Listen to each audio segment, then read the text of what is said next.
Hey you guys, so today's video is going to be my very first book haul, and I hope there's many more, and I hope there's many more book related videos in general on my channel. You guys will have to let me know down below if you're interested in them, because I would really like to talk about it a lot more. I'm a huge reader.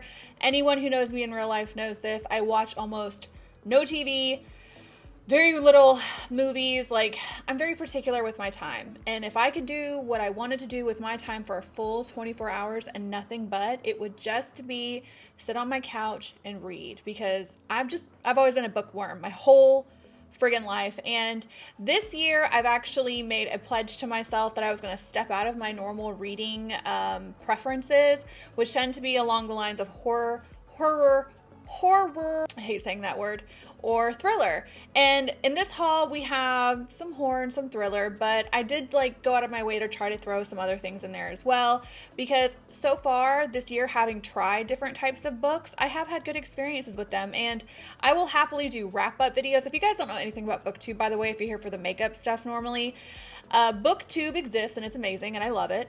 I tend to watch a lot of the same types of booktubers that tend to recommend a lot of the same types of books, so I will mention who recommended these books to me as I go through. But in BookTube, you have hauls, much like we have in the makeup world, and then you have a wrap-up, which is kind of like a monthly favorites, and then every month they do their books that they read and kind of how they rated them. And I'm already on my 5th book for the month of July, so I'd be happy to do a wrap up. And if you guys want me to talk about any of these books that you see in here in particular, or to dedicate a reviews, make sure you leave a comment about that down below.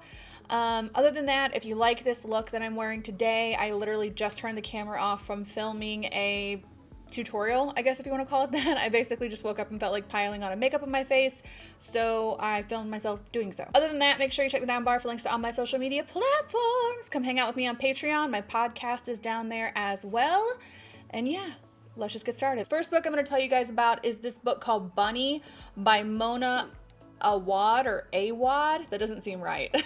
This book is weird. Now, this haul was actually a little bigger than I'm going to represent to you right now, because I took the books out that I have completed. There's like 2 books that I finished already, so I just took them out. I did start reading this one, and here's the thing. I like weird books. I like weird shit in general. The weirder, the better. And I knew going into this that this book was supposed to be weird. I believe Lala from Books and Lala recommended this one, and she said in the video that it's super weird. But like I said, I love weird stuff, so I wasn't scared, and I didn't even think it would be that weird. This book is so weird that it's taking me a while to finish it. Like, typically, I read a book about this big, which is roughly 400 pages.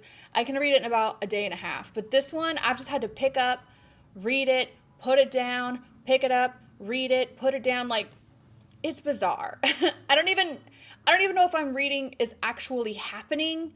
It's so strange. Oh, I guess I should tell you what it's about. There's this woman in grad school, and then there's these 4 other women in one of her classes. And these 4 women have like a clique that they call the bunnies, because they all call each other Bunny. They'll be like, I love you, Bunny. I miss you, Bunny. You're beautiful, Bunny. And it's like the main character just kind of watching this, and so far like slowly coming into that world. But it's just weird. It's super weird. The back says that it's supposed to be like The Secret History meets Jennifer's Body, which I love Jennifer's Body, so we'll see what happens. I'm excited. It's weird. The next one is The Turn of the Key by Ruth Ware, and this was a very reluctant purchase on my part, because I've read In a Dark, Dark Wood. I read it like 4 years ago, and I was hugely unimpressed. Like, I didn't think it was very good at all. No offense, Ruth Ware. And then I also started to read The Woman in Cabin 10, and I couldn't finish it. I DNF'd it. Something about the unreliable alcoholic narrator that we've seen in like Girl on the Train and The Woman in the Window, like all these books do the same thing. I couldn't do it. But everyone says this book is amazing, that it's scary, it's creepy, it's one of the best thrillers they've read in a really long time. So here I am, willing to try it out. From what I understand, it's basically about a nanny and some kids, some creepy kids, and hilarity ensues. That's all I know. I really don't want to know much more. Feels like something I'm going to enjoy more the less I know going into it, but I'll let you know. Next is Queenie by Candace Carty Williams. This was recommended by, actually a lot of people have been talking about this, but one of the booktubers I watch the most is April from Getting Hygge with It. I don't know. I tend to like a lot of the books that she likes, and you'll see several of her recommendations in here, but this has been recommended a lot, and I really wanted to make it a point to get a few books expressly written by Black authors, because I hadn't realized until recently, I would say in the past like month or so, that I don't think I've really read a lot of books by Black authors. And this is supposed to be about a woman's experience, kind of young woman coming of age story. April talked very specifically about how there's a lot of stuff you see with Queenie and her relationships. And April said that when she was reading it, she was reminded a lot of when she was younger and used to let men, you know, kind of toy her around as well. And that kind of frustration of being like, don't do it.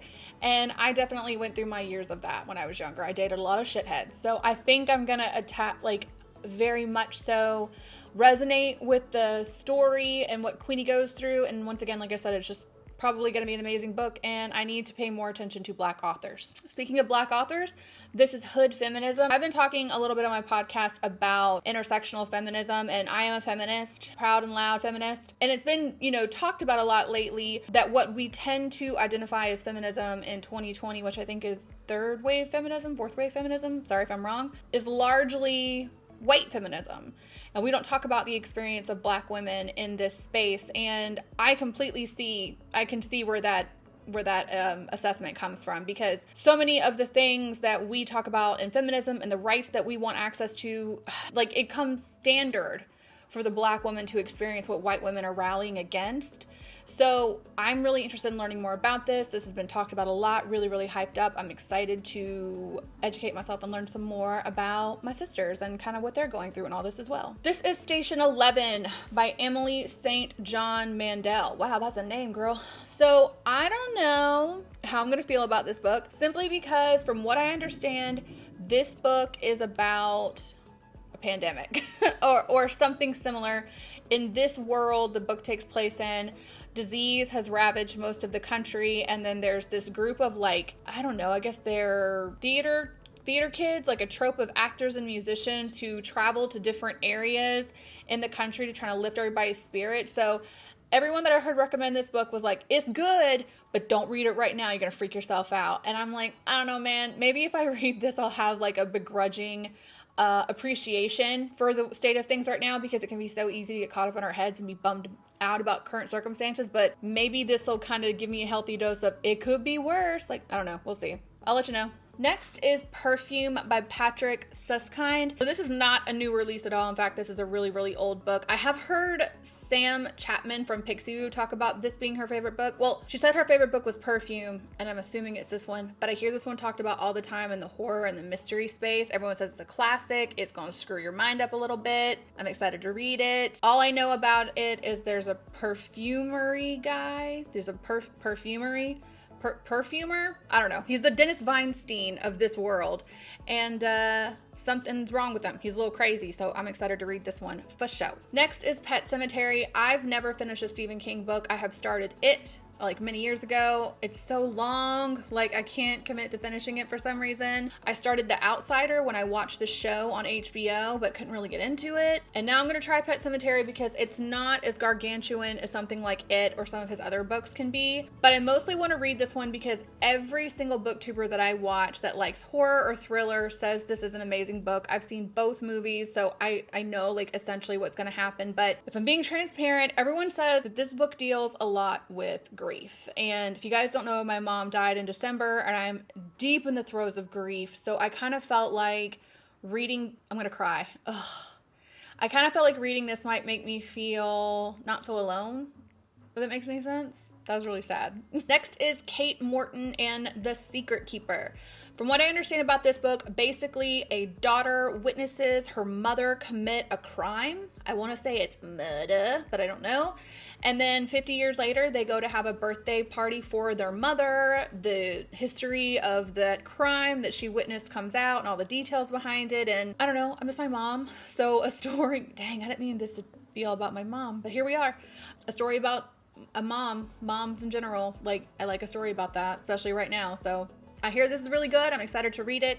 It seems like it's going to be kind of like a thriller and a mystery, but maybe a little more light, like a cozy. They call them cozies, because it's also written by the person who wrote The Lake House and The Clockmaster's Daughter. So it seems like it's going to be kind of light thrill, which I can take sometimes. I'm into that. Another Black author. I'm excited to read this book. This has been on my TBR forever. This is My Sister, the Serial Killer by Oyin Khan Braithwaite. I'm so sorry if I said your name completely incorrectly. My deepest apologies. But I actually started to read this one a long time ago on my iBooks, on my iPad. I downloaded a sample and I read the sample and loved it, and then completely forgot about it for some reason and never finished it. So I decided to buy the full version, and essentially it's kind of what you think it's going to be about. There's two sisters. One of them is a little bit on the murderous side, and the story and the dynamic of that, I'm really interested in this one because I have a sister. I like reading about relationships. Moms, sisters, and best friend relationships being my top 3. So I'm excited to see this. I love to see a good sister dynamic, especially when one of them is a hellion like mine is. So I totally get it. But yeah, we'll see. Next is Affinity by Sarah Waters. This one was also recommended by April from Getting Hygge With It. This is about a woman who loses her father and afterwards decides she wants to go work in the women's prisons, like as a gesture of goodwill or something. I don't know when this takes place, but automatically my mind thinks it's going to be in like the 1700s or something. I could be totally wrong. But she meets this woman named Selena, and Selena is different. Selena conducts seances. She's into the spirit world and all that mystical shit, just like me. And Margaret, who is the protagonist, if I didn't mention, goes on this journey to try to figure out if Selena is Nutter Butters or if there is actually more to Selena's stories, and just trying to probably reconcile her beliefs through all of that. I think it's going to be a really, once again, I like the subject matter as a whole, like the spirit world, if you will, is very interesting to me. But once again, the dynamic between these two women, I think is going to be very interesting to watch as well, or read, I should say. So I'm definitely excited to read this one. This is Unraveling Oliver by Liz Nugent. This one was recommended by April from Getting Hygge With It as well. This one I'm excited to read because it feels like a character study. This is basically about a man named Oliver who does something terrible to his wife. It looks like he leaves her for dead, but it doesn't say specifically if she dies. So maybe she lives through the whole thing and gets to tell the tale. But it kind of seems like this event happens and they're going to work backwards from there to kind of figure out how Oliver got to where he is, hence the Unraveling Oliver title. I love a good character story. I love characters in general. Like, give me good characters and the book can be about literally anything. But I really, really love understanding the way people work, the way they tick, what makes them tick, why they do the things they do, and understand their motivations. Like, you guys haven't gathered from watching my content from any length of time. I just seek to understand. I just want to understand things. And handing me a character study is literally like giving me like a how-to manual on a human being. And I wish everyone came with one in real life that I could benefit from. But alas, this book will have to do. So yeah, I'm really excited about this one. This one was also recommended by April from Getting Hygge With It. This is The Kitchen House. I'm excited to read this one because it's like a historical fiction, and I read my first historical fiction book this year, which was by an author we will talk about soon, and I really enjoyed it. I didn't think I was going to. In fact, the historical fiction book I read, which I'll get into in a minute, actually is what inspired me to start trying to expand my horizons with books, because I didn't think I was going to like it. I really had to kind of power through it in the beginning because I wanted to go back to my old forte, but I ended up so enjoying it. So I'm hoping that happens again.